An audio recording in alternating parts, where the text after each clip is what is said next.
Hola, bienvenida a este tomo número 8 del ensayo dedicado a muerte e iniciación.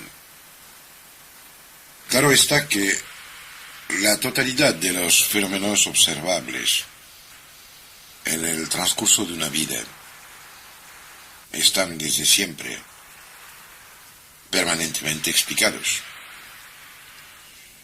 Quiero decir que el relámpago de la tormenta de ayer noche, por ejemplo, está igual de pie, explicado por el brujo neolítico que dice que es el dios Brum Brum que se ha cabreado, como por las explicaciones mucho más sutiles que se podrían encontrar en las teorías de físico y matemático Dirac.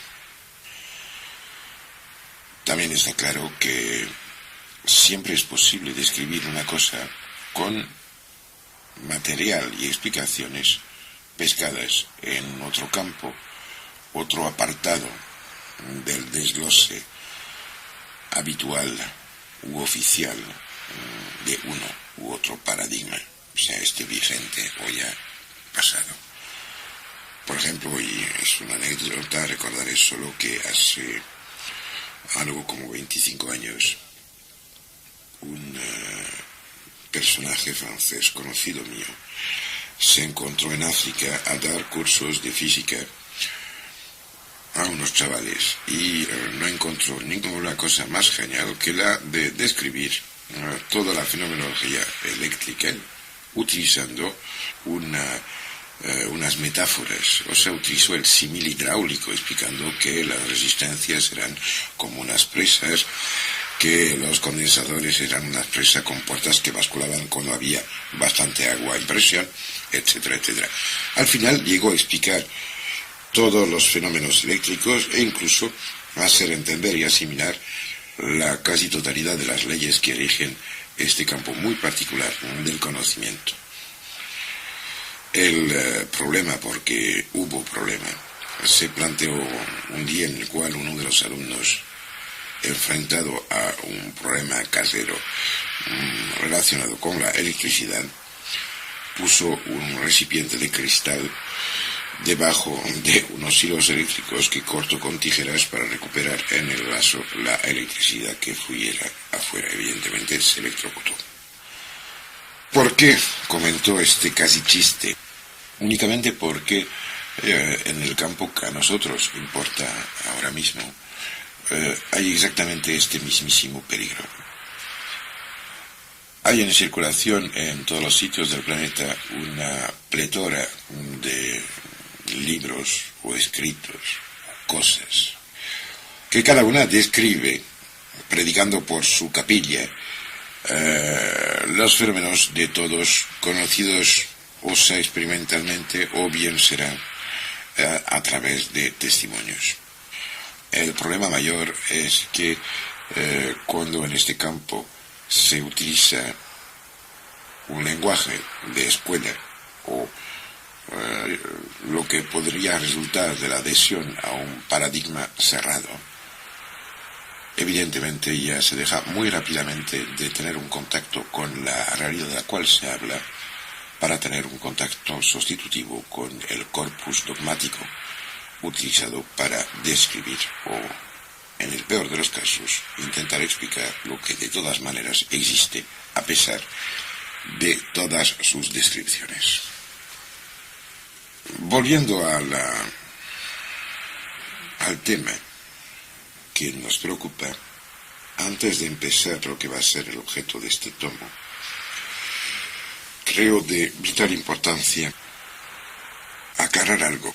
Estamos hablando, en realidad, de toda una serie de interacciones constatadas y posibles de vivir de todas maneras, interacciones que existen entre el cuerpo, materia física, somática y la mente, o si prefieren de manera un poco más fina, aunque reductora, entre la masa cerebral, el contenido de la calavera y las actividades psíquicas o espirituales, pero siempre nos encontramos con que debajo de esas dicotomías existe una preconciencia de un fenómeno.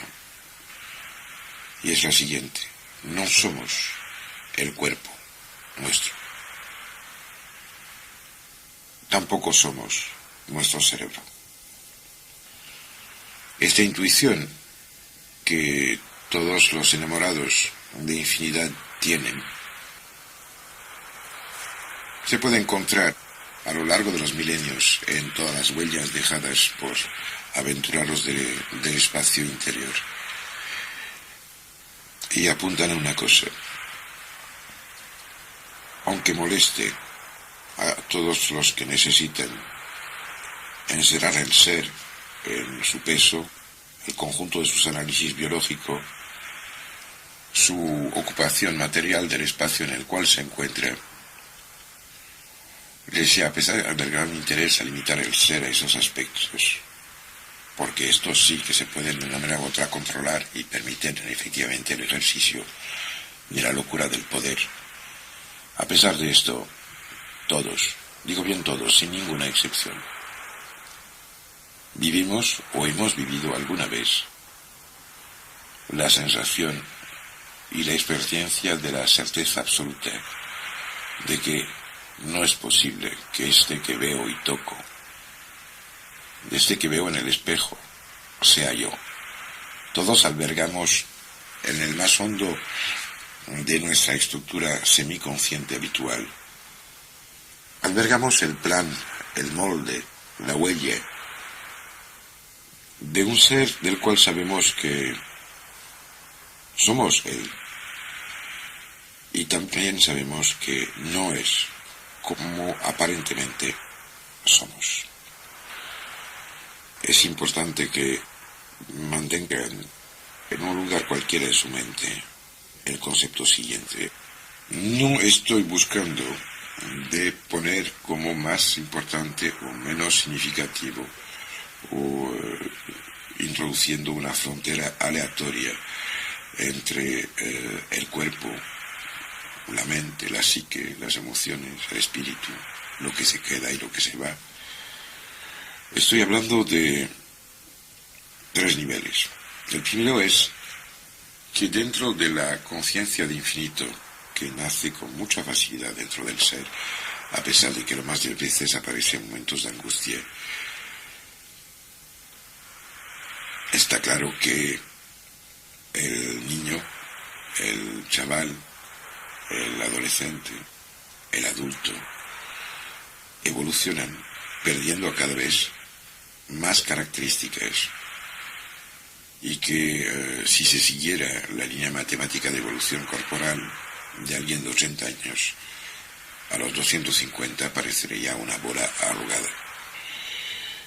Creo que si esto ocurriera, a pesar de todo, seguiría pensando que es alguien de una edad comprendida entre 17 y 30, al máximo de sus potencialidades físicas y mentales, aunque esto habría que discutirlo mucho. Este es un primer paso un poco falso. Están confundiendo el símil hidráulico con la electricidad. Y como el objetivo mío es que, primero, tengan conciencia de la prodigiosa inmensidad del ser, y que después no impidan el contacto con esta parte más alta, más fantástica, más prodigiosa y luminosa de su ser. Es importante que siempre estén conscientes que hay 2 puertas para llegar a sí mismo. Una que se limita a lo que desaparecerá de todas maneras y que les transformarías en bodybuilders musculando su cuerpo o su mente. Y la otra que es la más importante, que les va a permitir ser ya en esta vida lo que de todas maneras son de toda eternidad y que seguirán siendo.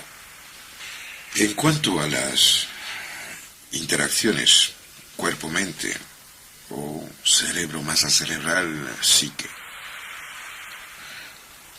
parece bastante evidente que la comunicación entre todas las esferas de conciencia, los niveles de conocimiento, todas las células, los órganos del ser, sean físico o más sutiles.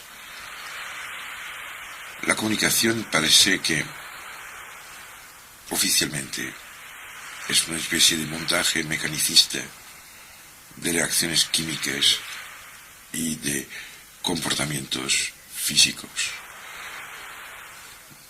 Se suele limitar la actividad cerebral a una descripción desde fuera de las alteraciones manifestadas al momento de vivir un estado u otro de conciencia, sea este ridículo como el coger una carta en el buzón, un poco más entusiasta como enamorarse, más fantástico como tener una éxtasis mística, o incluso muchísimas otras etapas de las cuales ni siquiera tenemos el molde imaginario. Pero yo creo que la relación es muy diferente. No se puede describir el que está hablando en una emisora de radio, mirando con atención y detenidamente las características del receptor sobre el cual y a través del cual lo están escuchando. El contacto, esta intercomunicación, este prodigioso fenómeno que introduce orden, negentropía, en medio del concepto universal de desorden y de caos. La entropía parece para mí ser inicialmente de orden, por lo menos vibratorio y electromagnético, mucho antes que de ser químico o eléctrico. Y para que una armonía tan fina pueda existir en el microcosmo humano, es evidente que de manera simultáneamente hace falta una ordenancia geométrica cristalina y una comunicación instantánea, lo que Jacques Sarfati le llamaba transmisión supralumínica de negentropía entre todas las partes del espacio corporal. Lo cual en realidad quiere decir, implica una verdadera distribución de tipo holográmica de la información por interpenetración y resonancia de todos los campos de energía que recorren el espacio del cuerpo. El ser con mayúsculas y el ser humano con minúsculas es antes de todo un ser luminoso y solo después, muchísimo después, un ser denso, físico. Esto es un poco la vieja pregunta que se hace de mil maneras diferentes en muchos monasterios orientales. Cuando llega un discípulo, un pretendiente al discipulado, se le enseña la higuera, el bañán, que crece afuera en el patio, como yo lo he vivido 3 veces. Y si lo ves, claro, el discípulo o el pretendiente dice, sí, lo veo. Y dice, ¿qué es el árbol? Los tontos saben y dicen, es un bañán. Los demás contestan 100.000 cosas. Después, habitualmente, el maestro afina, diciendo, bueno, pero el árbol es la raíz, es el tronco, serán las hojas, las flores, las frutas. No existe respuesta a la pregunta, aunque hay unas que son fantásticas y ya célebres, como decir el árbol es el lugar en el cual los pájaros cantan. El árbol es el sitio en el cual el viento tiene sonido, y muchas otras. Pero, en realidad, nadie sabe de antemano qué es lo que del árbol no se puede quitar bajo pena de hacerlo desaparecer definitivamente. Claro está que me contestarán que el fundamental será el ácido desoxirribonucleico, la organización peculiar de codones que hace que el DNA de este árbol permita hacerlo mediante un cloning en un momento otro. Vale. Esto es confundir la mujer de mi alma con el tamaño de los vestidos que le podría comprar. ya que nos hemos acercado un poco a uno de los aspectos más molestos de este tipo de investigaciones. Vamos a tocar a la puerta que a lo mejor permite hacer y establecer una interconexión entre las ansias espirituales más sutiles y la parte más ferozmente cerrada de la aparente ciencia de nuestra época. Siguiendo y ampliando las experiencias de Goswitch y Weiss, de las cuales ya hablé en otras cintas, sobre los efectos que cualquier crecimiento orgánico, o sea, introducción de orden en medio del desorden, en negentropía en medio de la entropía, que es lo que pasa con una semilla crece, por ejemplo.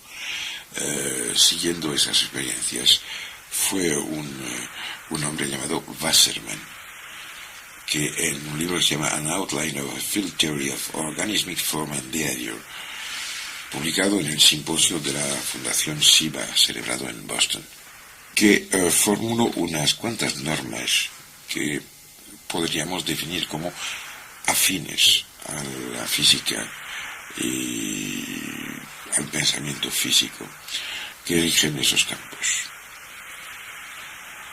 Un poco más tarde, Rupert Sheldrake amplió aún más estas investigaciones, llegando a contemplar la dinámica de formación de los organismos en función del campo morfogenético.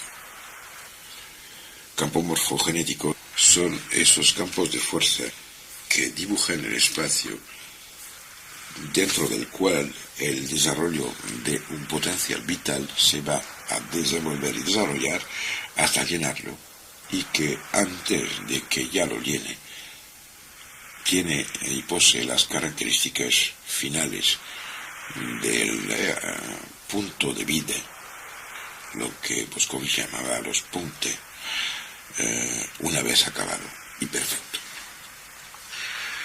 Las características de estos campos morfogenéticos prácticamente permiten entender e integrar la casi totalidad de las tradiciones aferentes a la inmortalidad del alma y a la reencarnación, aunque, y ahí es muy importante, no olviden nunca que evidentemente no existe, ni me creo que pueda existir, ninguna demostración suficiente para conceptos de tal magnitud. Imagínense bien que los trabajos hechos, por ejemplo, sobre reencarnaciones de siglo, que han examinado y contemplado el trabajo de Jan Stevenson, un poco más de 1000 casos, de los cuales se seleccionó unos 70, y dentro de esos 70 ya espectaculares se quedaron unos 12 alucinantes, en los cuales unos niños recién nacidos describían ciudades distantes de centenares de kilómetros de a donde estaban, reconocían personas, describían vidas enteras y manifestaban de la manera más perentoria la continuidad no solo del ser espiritual, sino en esos casos también del ser más reducido, totalmente conectado con una realidad física momentánea, un sitio, un lugar, una familia, un alma, una lengua, una tradición. De todas maneras, creo que antes de pasar a la descripción que lo haremos en la segunda parte de este trabajo, de la octava tanda de nuestra iniciación, es muy importante que os deis cuenta que no ha existido nunca una contradicción entre el contenido de los datos científicos, entre comillas, o sea, el conjunto de conocimientos, llegando a establecer unas leyes, matizar unas maneras de hacer que permitan repetir sin parar ni pausas en el sitio que les dé la gana lo que otros habían hecho en otros sitios sin que cambien los resultados. La ciencia tiene hoy día un papel un poco falso. Quiero decir que he oído muchísimas veces barbaridades como por ejemplo que una idiotez había sido demostrada científicamente. La ciencia no demuestra, constata y que entiende. La demostración es un trabajo de vendedor o de representante. Si realmente se despega totalmente de las limitaciones sociales y materiales de la vida, igual puede ser el acto de un matemático, llegando incluso a poder hacer, como decía mi amigo Jacques Bergier, algo que hubiera tenido que ser la mayor sociedad secreta del mundo. Dijo en una ocasión en los locales de Planet, en París, por ejemplo, que Eugène Cantor, el matemático que plasmó el concepto de los números transfinidos, hubiera tenido que callarse porque si hubiera aparecido una generación de gente interconectada por un saber ajeno a la totalidad de los demás. La ciencia, no lo olviden nunca, está dedicada de manera absoluta a lo que no sabe. La ciencia, el único objeto de la ciencia es entender lo que no entiende, y cuando lo ha entendido perfectamente es capaz de entenderlo de manera repetida, sea donde sea, que se reproduzcan las condiciones que eran como las hadas sobre la cuna del niño, correspondiente a la aceptación e integración del conocimiento. Como se dan bien cuenta, la limitación implícita de tal tipo de comportamiento es evidente. O sea que solo existe para la ciencia lo que siempre se puede repetir. Para darle un ejemplo, aunque lo pueda considerar a posteriori, el que gana el loto no es un objeto científico, ya que a pesar que vuelva al mismo bar, ponga los mismos números en la misma hoja, no volverá a ganar. Y evidentemente me saldrá el cientolatra, el cientófilo, que me dirá, claro, es que no es el mismo día ni tal y cual. Pues vale, de acuerdo, pero tampoco es el mismo científico que vuelve al laboratorio. Lo cual quiere decir que para que los datos de la ciencia funcionen hay que limitar la realidad a un sitio, un lugar, un momento, y no tener en cuenta de que el señor que practica el experimento haya o no hecho el amor con su mujer, que no se hayan pelado y que no tenga zapatos nuevos que le duelen a los deditos del pie. Para acabar de romper esta lanza, tendría que decir que de todas maneras la historia de la ciencia está hecha de una serie de confesiones sin penitencia que merecerían realmente una extensa difusión para que la gente deje de pensar que la ciencia, tal un nuevo Moloch, es el Dios absoluto de lo que puede o no puede existir. De todas maneras, si usted ve algo, vive algo, siente algo, no pida que otro le diga que lo haya vivido, porque a ese momento se le estaría renunciando a la parte más fundamental de lo que es y de lo que su vida puede representar, que es la adquisición de su propia experiencia. La ciencia sirve solo para clasificar cosas que se asimilan las unas a las otras mediante unos parámetros consentidos por los que asisten al acto. Pero dentro de este tipo de menesteres cabe, y que Dios me perdona el chiste, la posibilidad de que una vez que los especialistas de las curvaturas de volúmenes se hayan reunido, puedan llegar a confundir en nombre de las jorobas un cacahuete con un camello. La media risa tiene su importancia porque lo que va a seguir necesita por parte vuestra una gran paz interior con una pequeña sonrisa en la esquina del alma. Y antes de cerrar esta primera cara del octavo tomo, y le voy a confiar un chiste que no es tal chiste, sino que voy a romper, ya que he dado una leña a los científicos, una lanza en la otra dirección.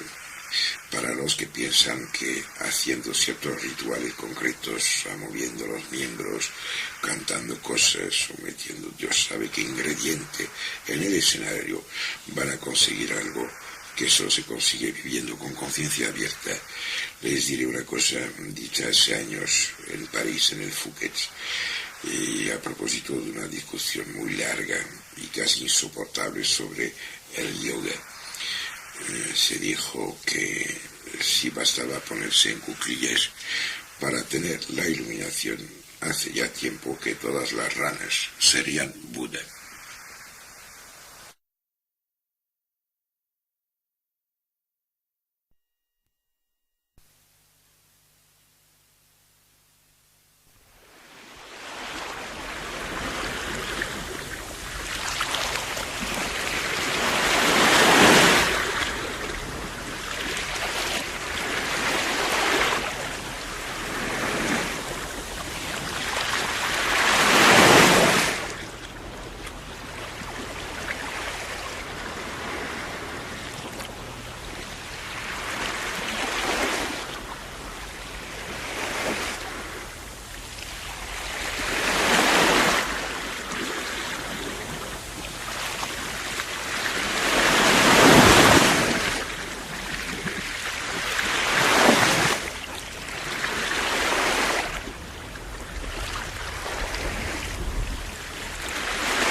Hola, bienvenido a esta segunda parte del tomo número 8 del ensayo dedicado a muerte e iniciación. Os dejé en la última parte con lo que parecía ser un chiste, pero que si lo piensan bien no es tal. Nos vamos a ocupar ahora de esos niveles de actuación, de existencia de los fenómenos que nos preocupan.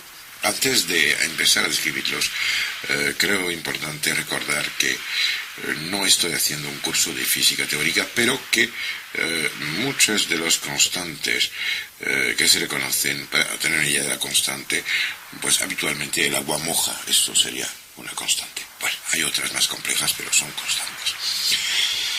Y entre todas las, entre comillas, constantes conocidas o por conocer, existe por lo menos una, que es la siguiente, que dice que cuando varias manifestaciones energéticas se producen, pues de manera divertida, la energía es perezosa, o sea que tiene una tendencia innata a volver a un estado de equilibrio.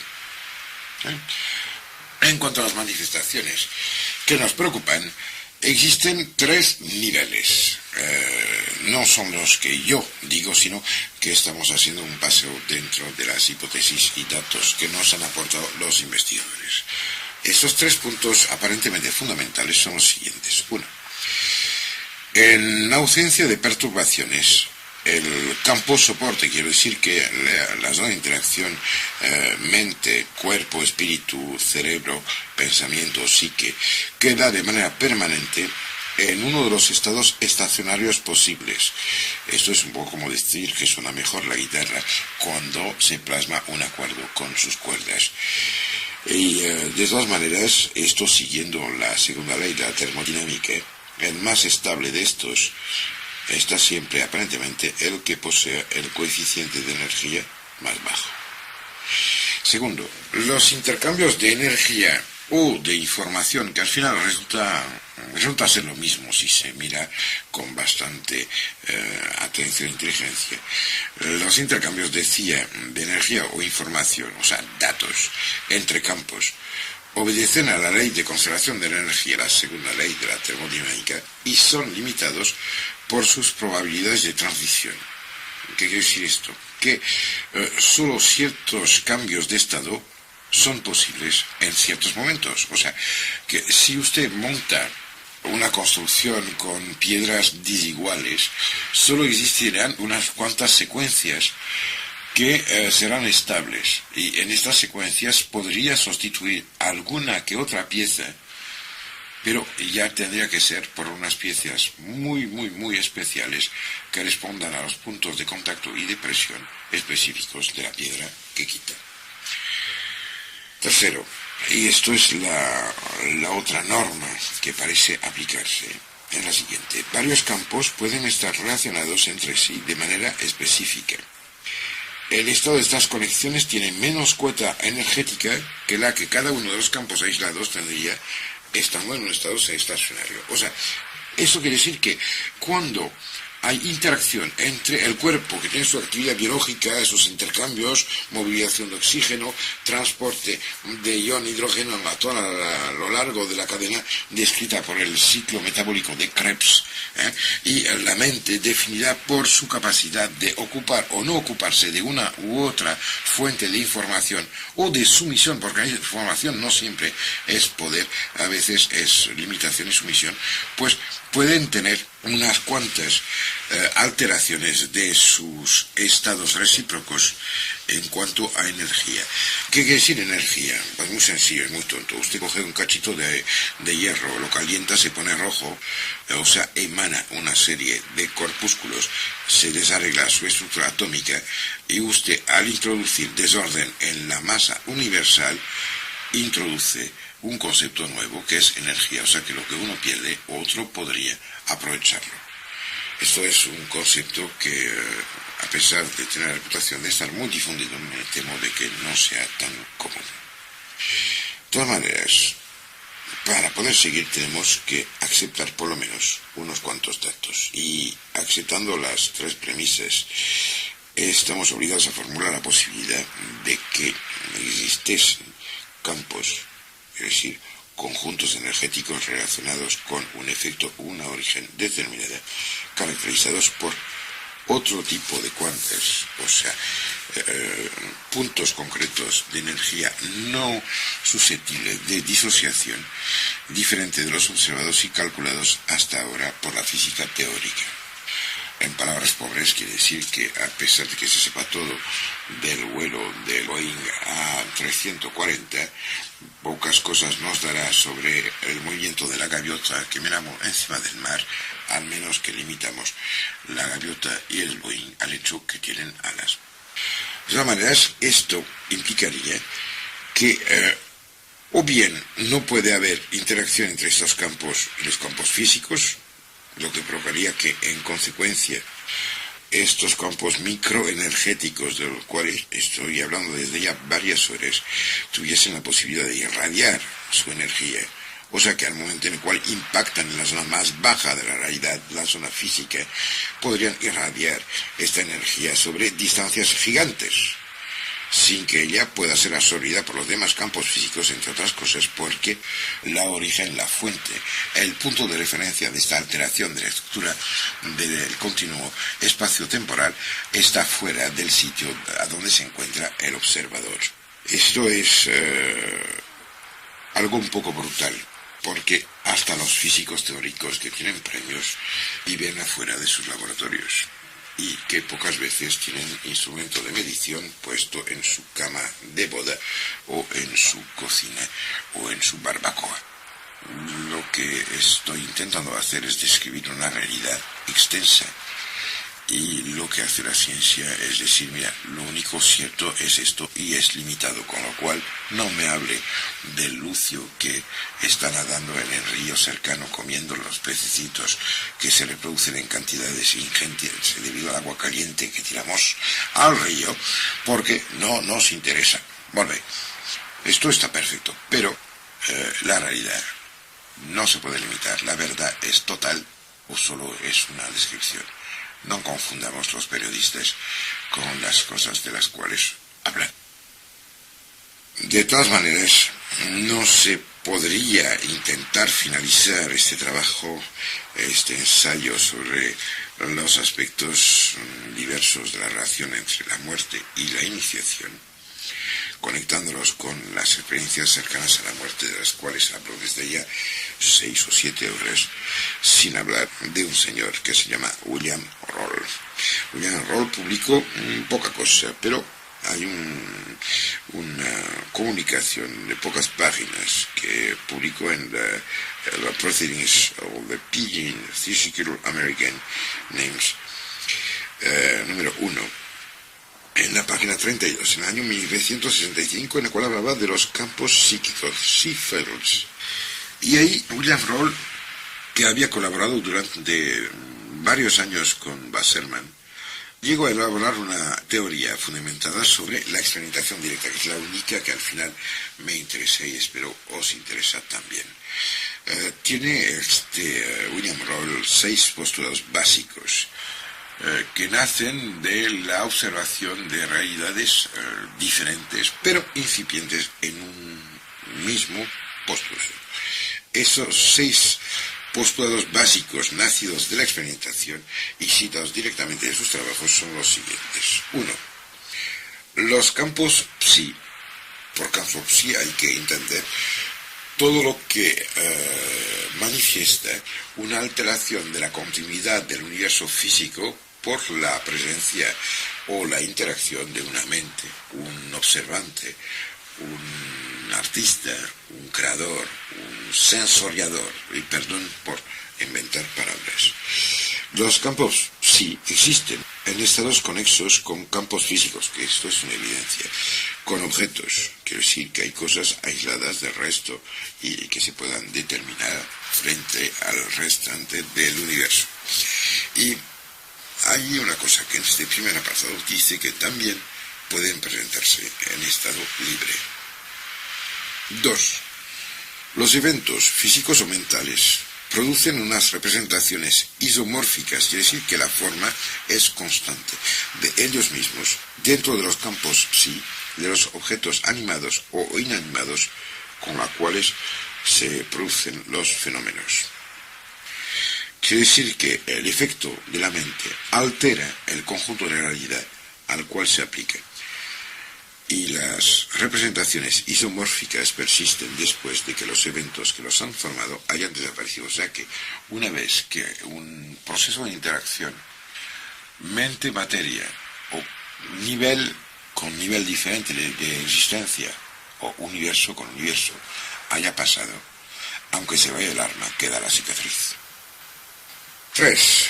Los campos psi producen unas representaciones isomórficas de ellos mismos dentro de otros campos psi. O sea, quiere decir que si un conjunto de energía psicoespiritual llega a alterar, o sea, a tener comunicación con otro campo igual, o sea, que usted conmigo, por ejemplo, van a aparecer unas alteraciones que dejarán una huella totalmente fehaciente de lo que es usted dentro de mí o el contrario.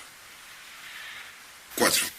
Los campos psi producen unas representaciones isomórficas de ellos mismos dentro de los campos físicos. Quiero decir que los efectos producidos cuando se altera tanto el movimiento como la estructura del mundo material conocido por la física o susceptible de ser conocido por la física, sea esta teórica o experimental, dentro de este conjunto de cosas fijas, una vez que una interacción se haya producido, la huella se traduce por una modificación medible en la parte más baja de la realidad.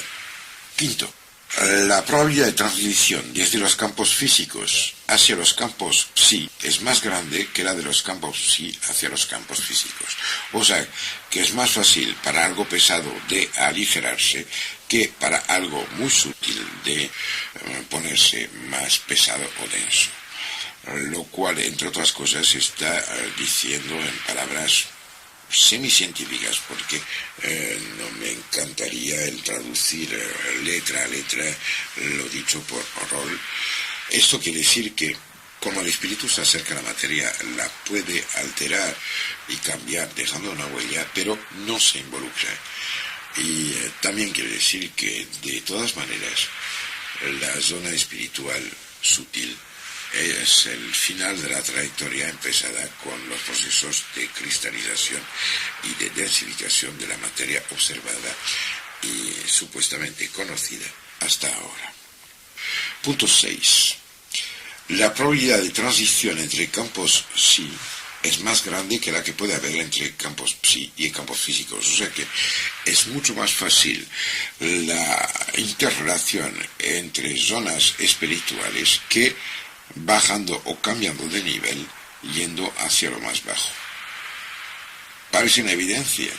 Bueno, igual estoy diciendo perogriadas, pero le garantizo que si se paran a meditar sobre este aspecto, probablemente que muchas de las cosas que creen saber sobre este mundo que nos rodea, y más concretamente sobre el espacio limitado y concreto de su vida, y la presencia física de los que ocupan este espacio, puede ser que cambie. Frente a esto, y enfrentado al hecho de que es un hombre honesto, William Roll se encontró con la necesidad de que tenía que hacer derivar toda una serie de hipótesis de trabajo. Solo que realmente él, yo y muchos llamamos, y tenemos que llamar porque no hay otra posibilidad de escribirlo, los sistemas de interacción federal.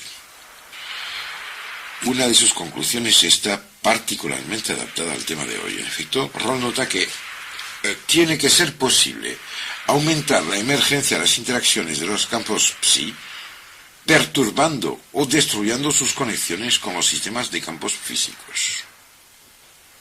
¿Qué quiere decir esto? Quiere decir que la posibilidad de aumentar la cantidad de experiencias de tipo superior espiritual aumenta en función de la disminución de los bloqueos que tienen su origen en los sistemas estabilizados, estacionarios, determinados por la existencia física. O sea, si se trata de un individuo, Este efecto podría ser provocado por traumatismos o condiciones patológicas específicas, entre otras cosas. Permite esto entender el por qué tantísimas informaciones acerca de experiencias de casi muerte o cercanas a la muerte sean tan similares a los procesos iniciáticos. Evidentemente, no hay nada que pueda nunca justificar el hecho de buscar una alteración o provocar una alteración traumática o alterar las condiciones normales del soma, o sea, llegar hasta una situación patológica.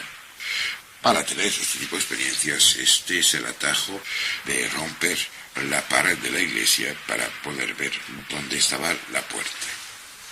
De todas maneras, es evidente que si habéis llegado hasta este punto de este ensayo, os habrán dado cuenta de que el lenguaje de los que han vivido en estos días experiencias cercanas a la muerte, como los que anteriormente lo habían hecho, así como las antiguas descripciones de fenómenos similares de los cuales disponemos, y también el lenguaje de muchos científicos, con las comillas necesarias, están dibujando mapas similares.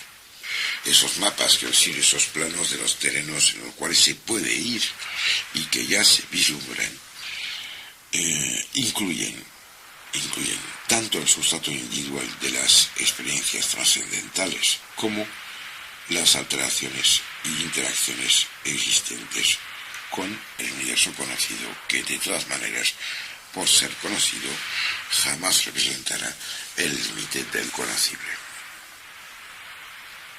Por supuesto, las fenomenologías de las cuales me estoy ocupando ahora mismo tendrían, por lo tanto, que, teniendo en cuenta todo lo dicho anteriormente, que considerarse como transpersonales al mismo tiempo que transespaciales y transtemporales.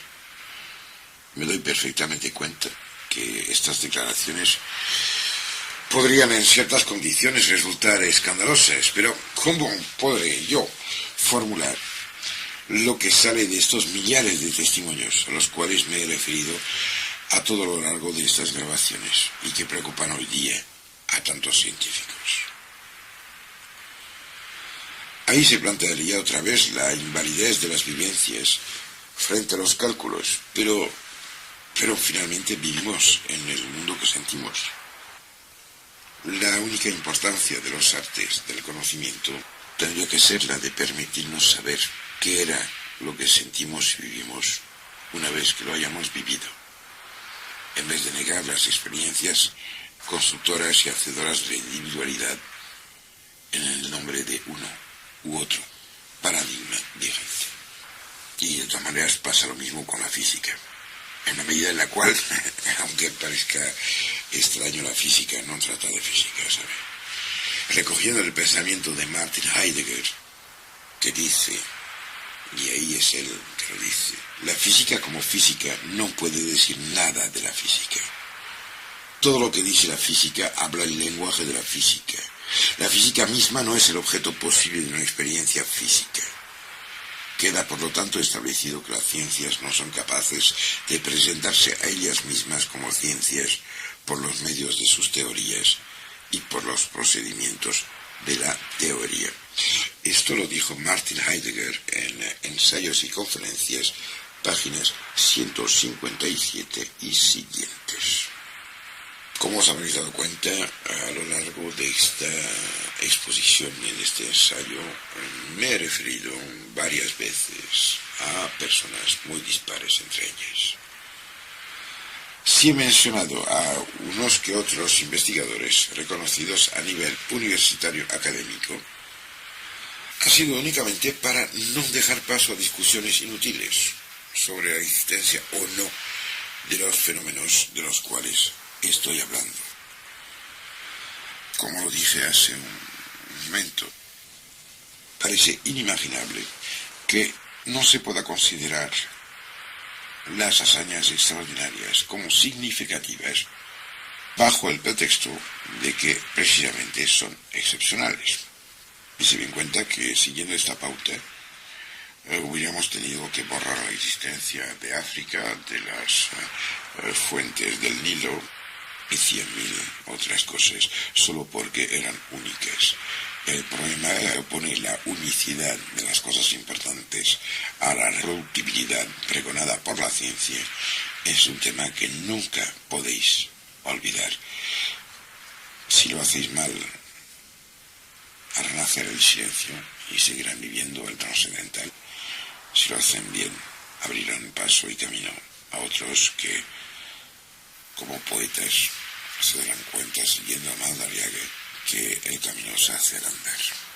De hecho, lo importante hoy es darse cuenta, tomar conciencia de que no estamos limitados por el transcurrir de nuestras aparentes vidas, que nuestro cuerpo al final es solo una de las 1000 manifestaciones de una verdad mucho más extensa en el tiempo y probablemente en el espacio, que nuestro conocimiento de nosotros mismos está enraizado en unas secuencias aleatorias y que nuestro destino y nuestra realidad nos están esperando mucho más allá del límite que constituye aparentemente la muerte física.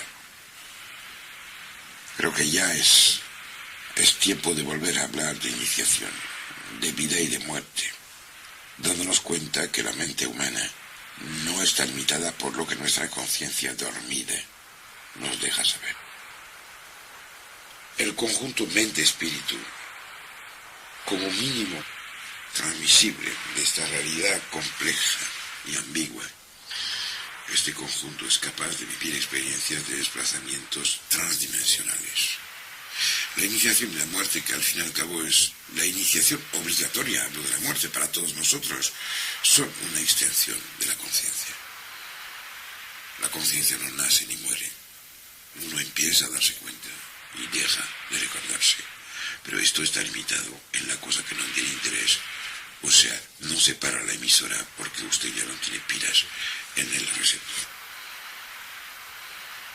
Todo parece indicar que en el momento de morir, igual que a través de la iniciación, los contactos interpersonales aumentan. Y esto pasa porque, claro, al perder las limitaciones egóticas, características de este nivel nuestro habitual de experiencia, que solemos confundir con la inmensidad de lo que nos espera desde siempre, pues ya no hace falta mantener impedimentos. Y de repente nos damos cuenta que la importancia de esas fronteras que creíamos ser una armadura espléndida era solo la presión inagotable de los demás, que también tenían derecho a ser nosotros mismos. Antes de cerrar este 8º tomo, me queda por decir igual solo una frase sobre la importancia de la iniciación. No he hecho estas grabaciones para intentar hacer saber de una manera u otra lo que yo sabía. Lo he hecho para que sepan todos los que me han oído que realmente